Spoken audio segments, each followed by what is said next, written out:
Hello friends. In January and February of 2025, I'll be heading on in total 9-week trip down the Mazaruni River in the interior parts of my country.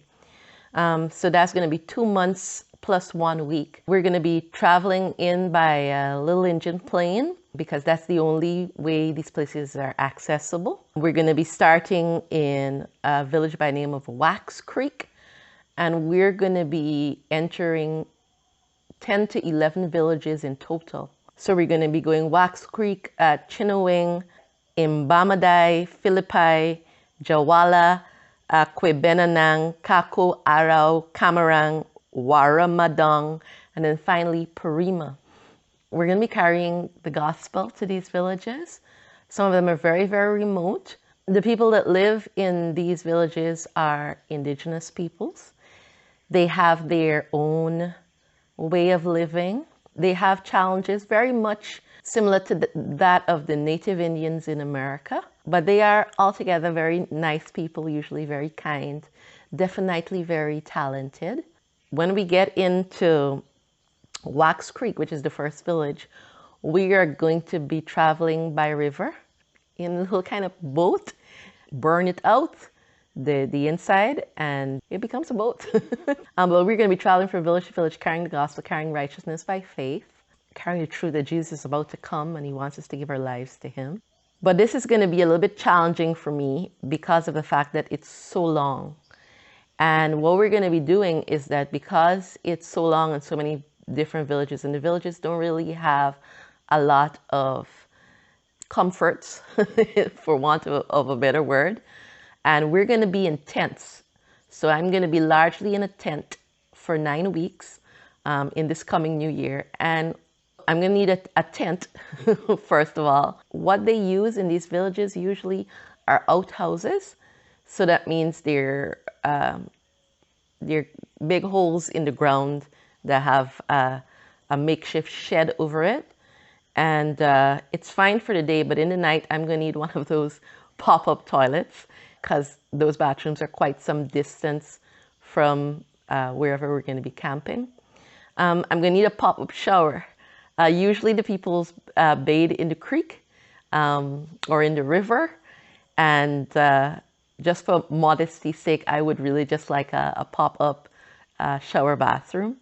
I'm going to need to carry some food, of course, and I would like to pay something towards my transportation. I'm going to be going with a group of missionaries, largely from overseas, and they have their own funding. They're going to be carrying me with them, but I'm going to need, like I said, a few things. It's $200 per pound on the plane, and so that's per person, your body weight, plus everything else. I would like to have some sort of power. I'm thinking a small jackery, like a 500 watt or something like that would be nice, because in those villages, there's not a whole lot of electricity. People use generators, and they only use it at certain times of the day.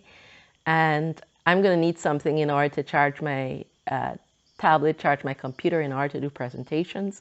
I even have a little projector, a small mini one that I would love to have charged up and ready to go. Some people have internet, but it's really expensive. You're going to pay $10 to $20 an hour. And I'm still going to need to, and that's US dollars, I'm still going to need to be in contact with the outside world. So while I'm not going to be on the internet every day, I would like to get on there at least once a week. It's all going to culminate in Parima, where Christopher Hudson should be coming for Runner Chronicles in the last week. And not only are we going to be carrying the gospel in terms of speaking on the themes of righteousness by faith and the other doctrines in the scriptures, but I'm also going to be teaching on the principles of medical missionary work, and I'm going to be being shadowed by 2 Amerindian girls who are learning how to do medical missionary work so that they can do that part of the work in their villages. So I hope you'll be able to help in any way to get me some funding whilst I carry the gospel for many weeks in the interior. We call it the bush in my country. Thank you so much. May God bless you as we carry the gospel to all the world now.